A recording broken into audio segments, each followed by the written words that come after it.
하나님은 여전히 습관을 따라 기도하는 한 사람을 찾으십니다.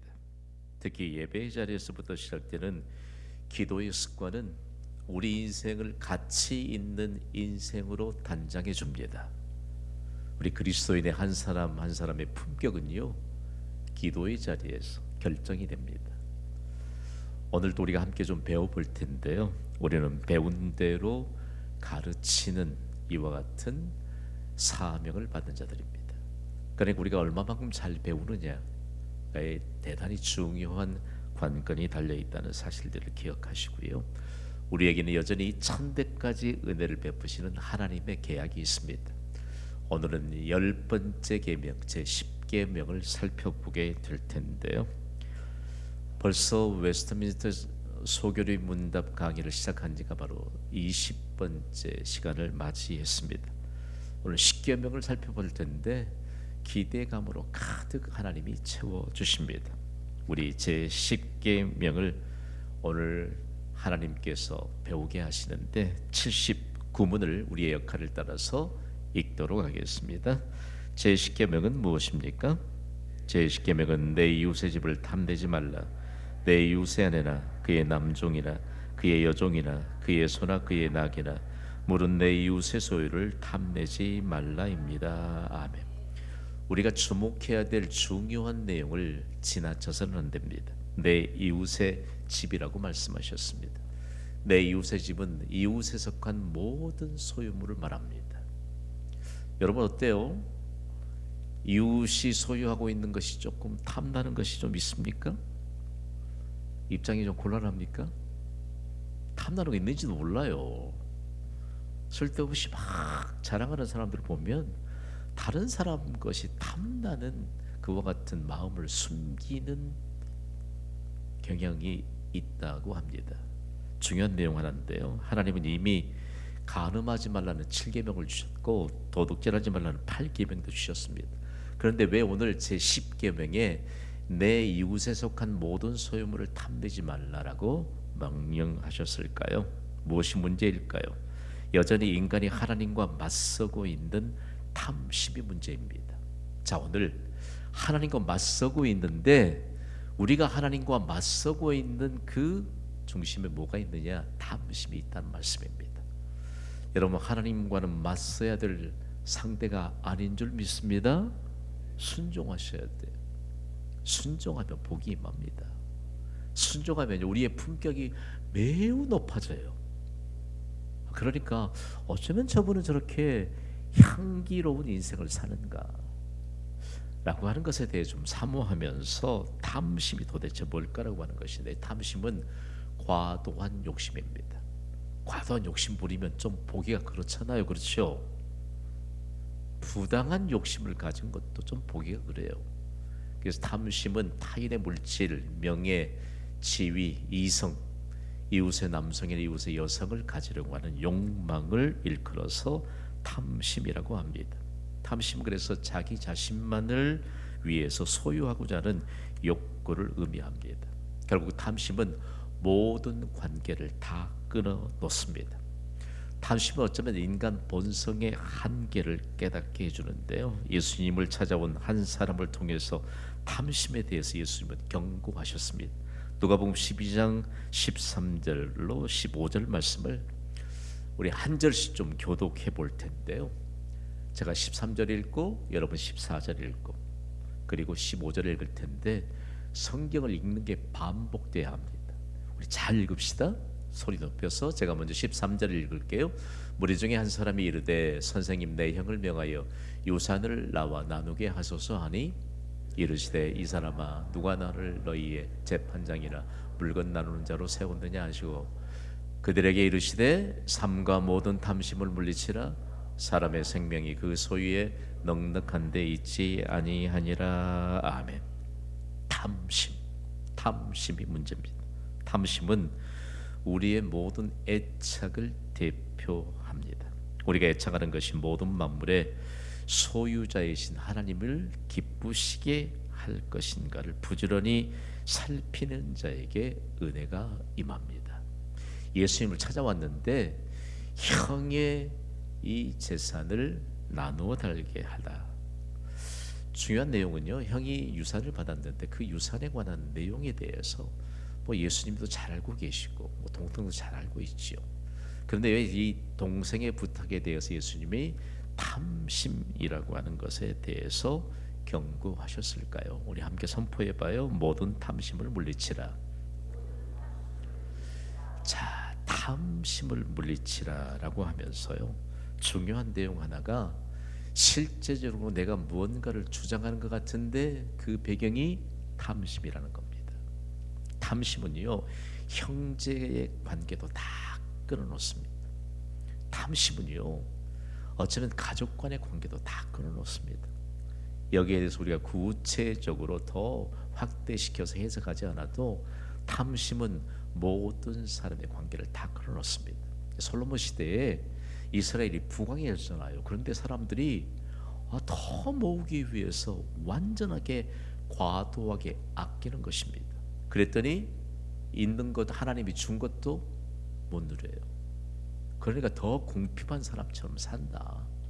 이 일들을 놓으면서 솔로몬이 대단히 마음에 큰 부담을 안고 국민적인 교훈을 합니다. 여러분, 하나님이 주시는 은혜를 누리시기를 바랍니다. 사도 바울의 이 일들을 빌립보 교회를 향해서 멋지게 해석이 났잖아요. 그야말로 우리에게 있어서 모든 것, 내가 소유하는 모든 것이 배설물로 혹여 여겨지지 않는가. 탐심입니다. 탐심이 문제입니다. 그래서 탐심이라고 하는 것을 도대체 신약 시대에서 바울 사도는 과연 어떻게 이방에 세운 교회에 전달했을까라고 하는 것인데요. 갈라디아서 5장 24절은 우리의 심장에 충격을 줍니다. 우리 함께 읽습니다. 시작. 그리스도 예수의 사람들은 육체와 함께 그 정욕과 탐심을 십자가에 못 박았느니라. 아멘. 자, 오늘 은혜 받읍시다. 예수님이 2000년 전에 십자가에 못 박히실 때 우리의 탐심이 못 박혔습니다. 그걸 모르는 채 산다고요. 그걸 모르는 채. 그러니까 예수 그리스도의 사람들이 육체와 함께 그 정욕과 탐심을 십자가에 못 박았다. 우리가 그리스도 안에서 비밀을 전수받으면요, 왜 우리가 하나님의 말씀에 집중해야 될까? 왜 하나님의 말씀을 생명처럼 여겨야 될까? 그래서 탐심이 이미 예수님이 십자가에 못 박히실 때 못 박혔다는 사실들을 믿으시면 아멘 하시기 바랍니다. 그래야 하나님이 은혜의 문을 열어주세요. 은혜는 저절로 임하지 않습니다. 그래서 탐심이라고 하는 것에 대해 사도 바울이 얼마나 명확하게 해석됐는지 모릅니다. 그래서 중요한 내용, 정욕도 이미 십자가에 못 박았다라고 성경은 증거합니다. 그런데 우리에게 이런 정욕과 탐심이 못 박히지 않은 채 살면요, 하나님과의 관계 어떻게 정립되겠어요? 그리고 사람과의 관계도 마찬가지입니다. 그러면서 오늘 우리에게 사도 바울의 역할이 대단히 큽니다. 사도 바울은 술에 취한 도시였던 골로새에 세워진 교회를 향해서는 더욱 강력하게 권면합니다. 골로새 3장 5절입니다. 함께 읽습니다. 시작. 그러므로 땅에 있는 지체를 죽이라. 곧 음란과 부정과 사욕과 악한 정욕과 탐심이니 탐심은 우상 숭배니라. 중요한 내용입니다. 오늘 우리에게 있어서 정말 하나님이 조금 우리의 입술을 주장해 주셔서 선한 영향력을 가진 언어로 무엇 사람들에게 영향력을 끼칠 수 있게 되기를 주님의 이름으로 간곡히 부탁을 드립니다. 그리스도인은요, 참 언어에 하나님이 얼마만큼 권위를 담아 주셨는지 모릅니다. 적어도 경신교회 동역자들에게 하나님이 하나님 차원의 언어를 좀 담아 주셨다고 저는 믿습니다. 그러니까 우리 매일 큐티하고 매일 기도하고 습관처럼 기도하면서 그리고 예배 자리에서도요, 여러분 걱정하지 마세요. 제가 그냥 듣기적으로 걱정하지 말라고 하는 것이 아니고 아무것도 염려하지 말고 하나님이 뭐라고 하셨지요? 기도하라고 하셨어요. 기도하라고. 기도가 부족하면 염려가 쌓일 수밖에요.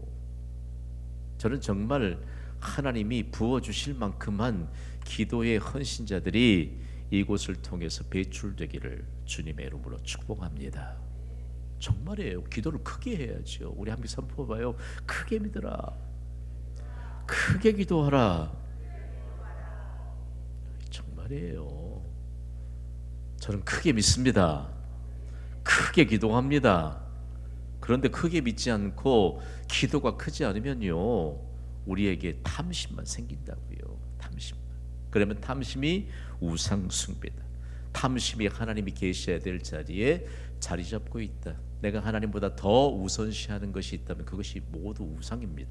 내가 하나님보다 더 사랑하는 것이 있다면 그 실제가 바로 우상인 것입니다. 자기만을 위한 가동한 욕심인 탐심이 우상 숭배일진데, 골로새 교회가 이 사도 바울의 권면을 받지 못했다면, 우상인 탐심을 물리치지 못했다면 예수 그리스도 안에 감추인 지혜와 지식의 모든 보화를 캐내지 못했을 것입니다. 자, 오늘 도전합니다. 예수 그리스도 안에는 지혜와 지식의 모든 보화가 감추어져 있습니다.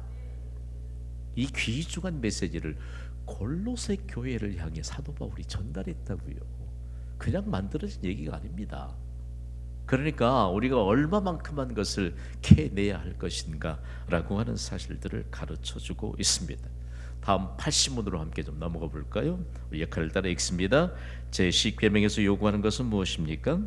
제10계명이 요구하는 것은 우리 자신의 형편에 온전히 만족하고 우리 이웃과 우리의 모든 소유에 대하여 올바르고 우호적인 정신 상태를 가지라는 것입니다. 아멘.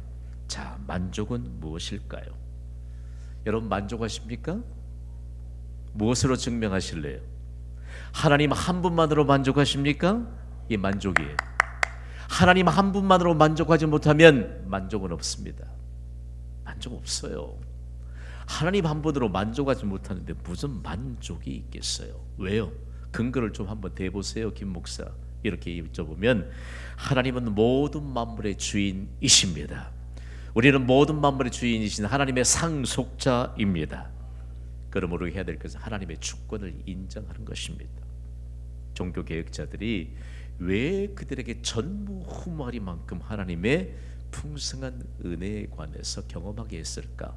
모든 것이 하나님의 것입니다. 내 생명도 하나님의 것이요, 내 가족도 하나님의 것이요, 내가 지금 누릴 수 있는 모든 것이 하나님의 것이라고 하나님의 주권을 인정했기 때문입니다. 가장 중요한 문제입니다. 오늘 여러분, 우리에게 있는 모든 것이 하나님의 것입니다. 그러나 이 생명 소중하게 여기셔야 돼요. 그리고 우리의 육신은 후패하지만, 아니요, 나는 요즘 들어 조금 더 욕심이 생겼어요. 어디 가봐도 경신교회 동역자들 볼 때면 영광스럽고, 그리고 정말 하나님 보시기에 존귀한 모습을 지닌 성도들, 어디에도 대표 크리스찬은 경신교회 동역자인 줄 믿습니다. 우리 평생 청년으로 살아요. 청년으로 살아요. 분이 그냥 한 분이 나오고 상담을 하는데, 그냥 아이가 좀 머리 염색을 좀 안 했으면 좋겠는데, 그래서 자기도 검정으로 염색했더구만. 그래서 내가 그랬어요. 어른들이 검정으로 염색하는 거나 아이들이 컬러로 염색하는 뭐가 다르냐 도대체. 뭐가 다르냐. 자, 중요한 내용 하나입니다. 하나님이 하나님의 역사심에 대한 일들을 보게 하시는 하나님의 역사에 대한 증거는 하나님의 주권을 인정하는 것부터 임합니다. 하나님의 주권을 인정하지 않으니까 만족이 없는 거예요. 생각해봐요. 한참 자란 아이들이 부모의 생각대로 오래된, 내가 10대 때 그렇게 자랐다고 생각하면서 그렇게 아이들에 대해서 생각하면 안 되잖아요.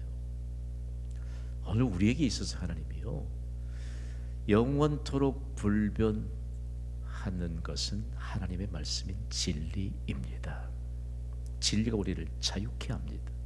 이 자유케 하는 것에 대해서 우리가 만족하고 있는가에 관한 내용들로 한번 대입시켜 보아야 합니다. 자, 히브리서를 통해 주신 말씀을 마음판에 새겨 보기를 원합니다. 히브리서 13장 5절 말씀 우리 함께 읽습니다. 시작. 돈을 사랑하지 말고 있는 바를 족한 줄로 알라. 그가 친히 말씀하시기를 내가 결코 너희를 버리지 아니하고 너희를 떠나지 아니하리라 하셨느니라. 아멘. 돈을 사랑하지 말고. 그런데 이 말씀을 잘못 받아가지고 김 목사 돈 안 좋아하는 사람 없어요 이렇게 얘기하면 곤란해.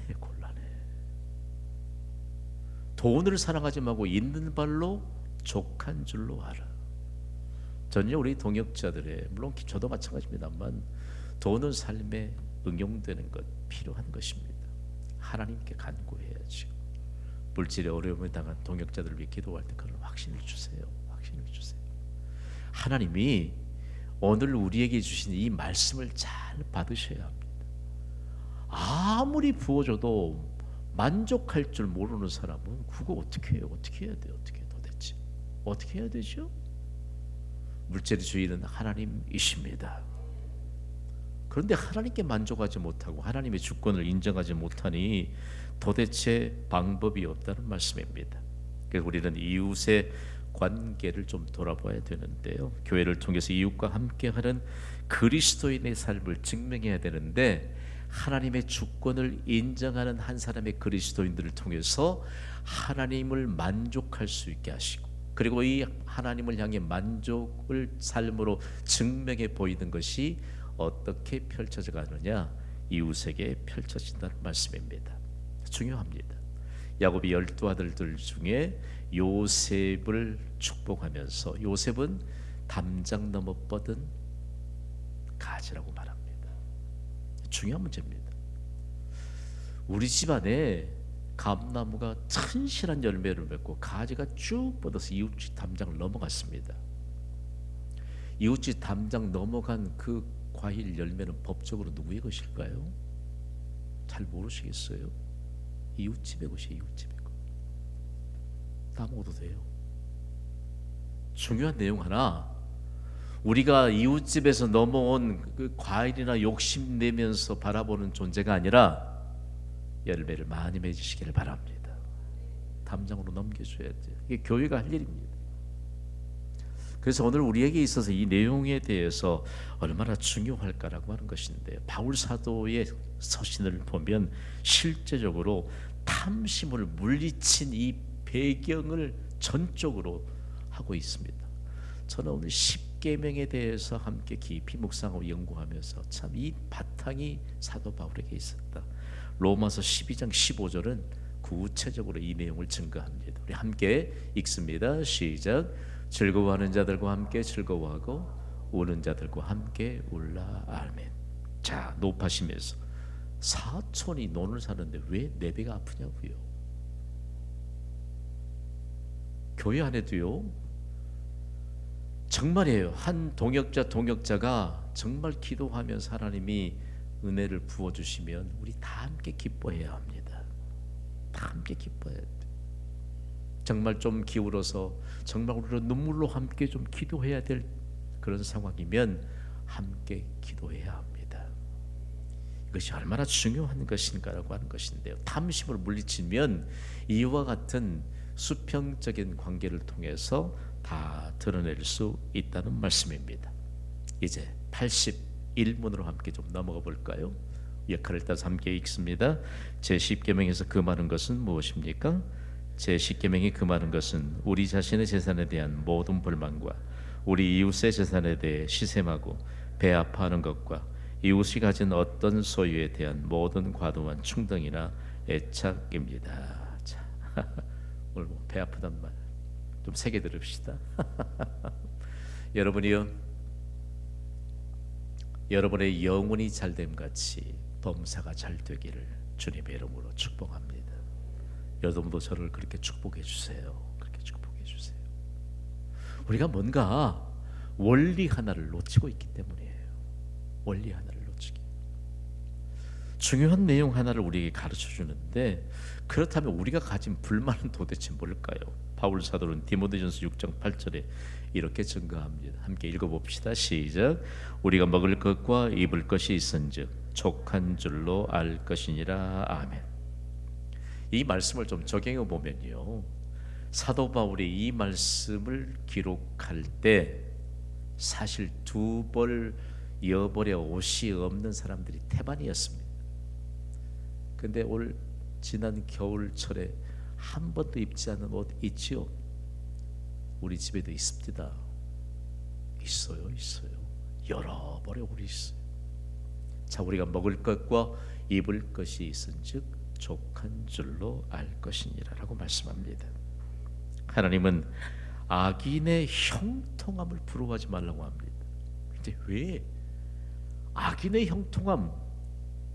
예수 믿지 않아도 하나님 존재를 알지 못하도 뭐 돈이 좀 있는 것 같으면 뭐 그거 부러워요? 솔로몬 시대에 하나님이 이스라엘을 부강한 나라가 되게 했다.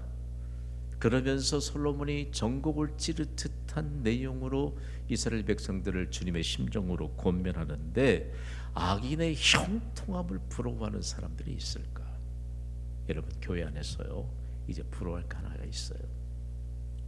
우리 교회 안에도 3대가 함께 신앙생활을 줄고 내려가고 있는 그 모습을 보면요, 대한민국은 소망이 있습니다.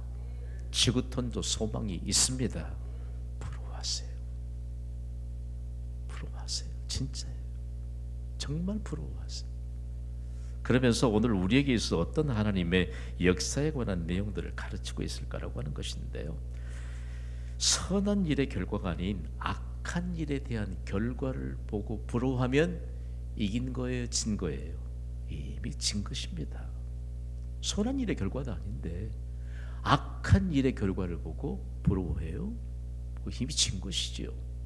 그냥 우리가 시체말로 뭔가 좀 부러워하면 이미 졌다고 그러잖아요. 그런데 성경은 우리에게 분명한 근거에 대해서 가르쳐주고 있습니다. 우리 시편 37편 7절의 증거를 좀 함께 살펴볼까요? 읽습니다. 시작. 여호와 앞에 잠잠하고 참고 기다리라. 자기 길이 형통하며 악한 꾀를 이루는 자 때문에 불평하지 말지어다. 아멘. 자, 중요한 내용, 우리는 꾀로 산 인생을 살지 않습니다. 하나님의 말씀으로 인생을 삽니다. 바꾸고 말하면 믿음으로 인생을 삽니다. 다윗의 이런 꾀에 대한 지적을 다윗의 아들인 솔로몬이 배웠습니다.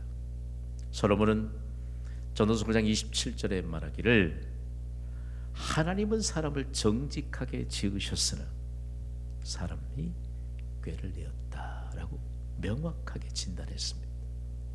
우리에게 한번 꾀가 들어가면요, 여러분 걷잡을 수 없어요.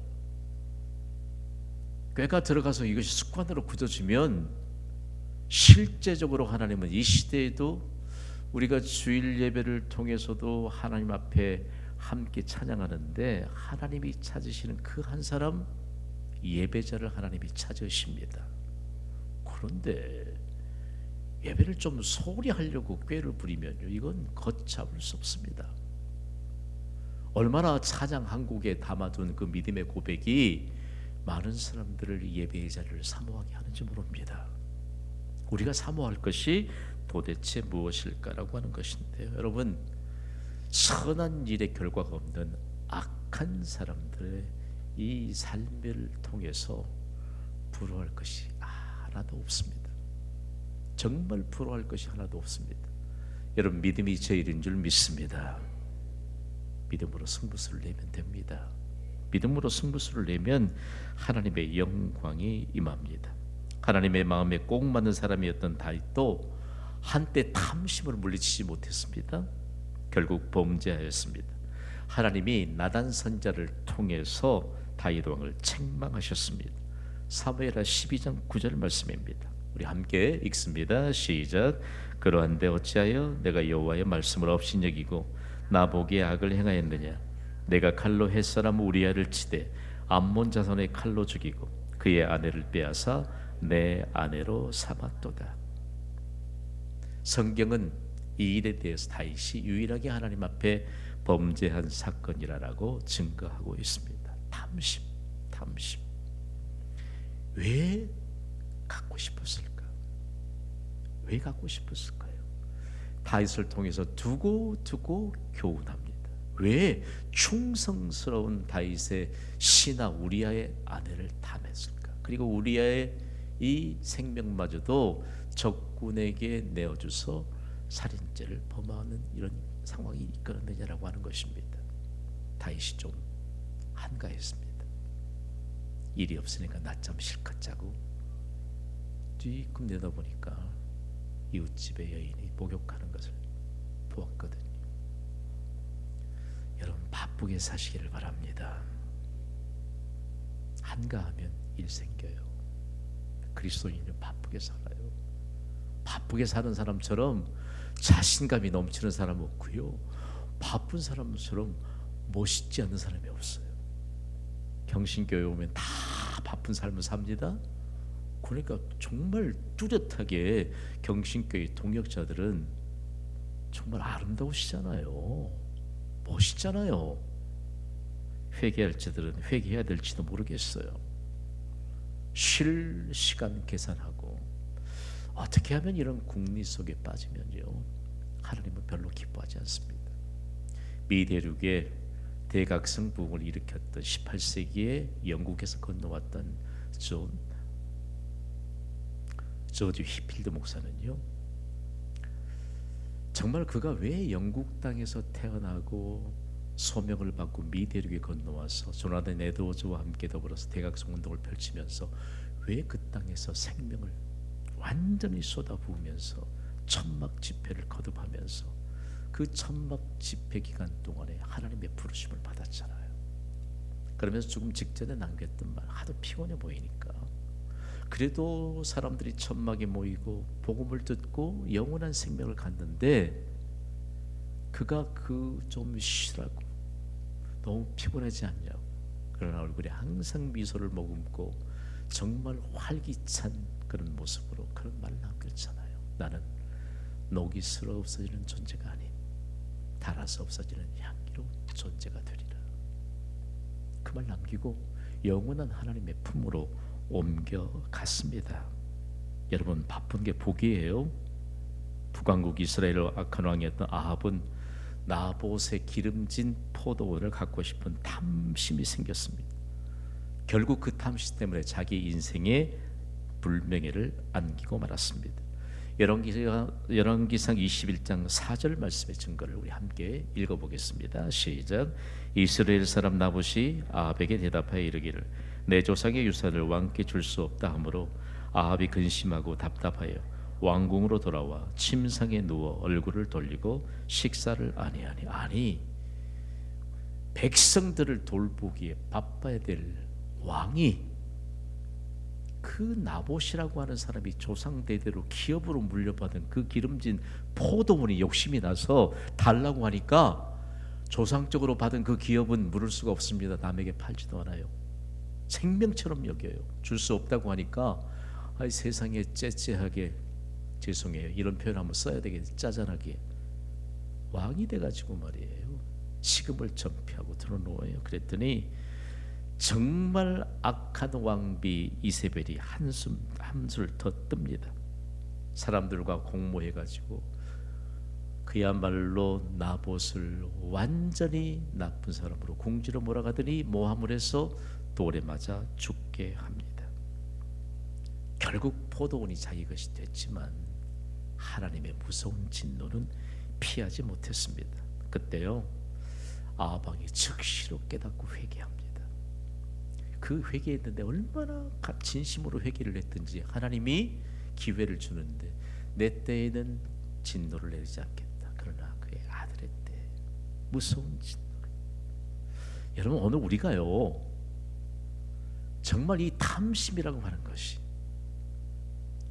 만약에 오늘 우리에게 없는 것은 우리의 자녀들을 향해 양육하고 자녀들을 향해 기도하면서 우리에게 없는 것이 있다면 하나님께 있다는 사실을 믿으시기 바랍니다. 내게는 없어요. 그러나 우리의 공부자 되신 아버지 하나님께는 있습니다. 있기 때문에 하나님께 간구해야죠. 얼마나 중요할까라고 하는 문제.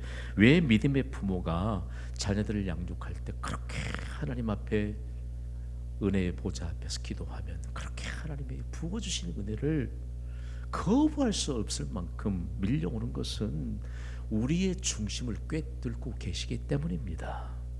그렇다면 탐심은요, 이제 결론에 이르는데 탐심은 매우 악합니다. 탐심은 악한 마음으로부터 오기 때문입니다. 자, 중요한 내용.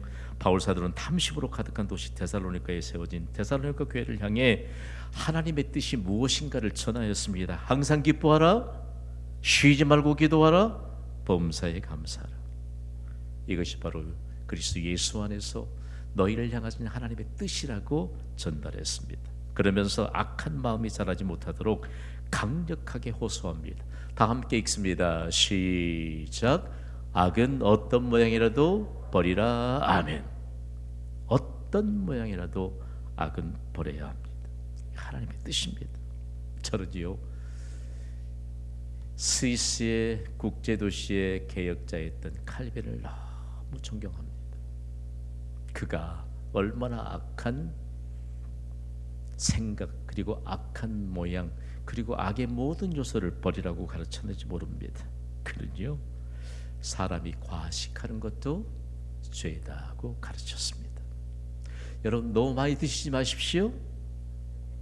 너무 많이 드시면 그거 나중에 못 드실 경우가 다가올 수도 있습니다.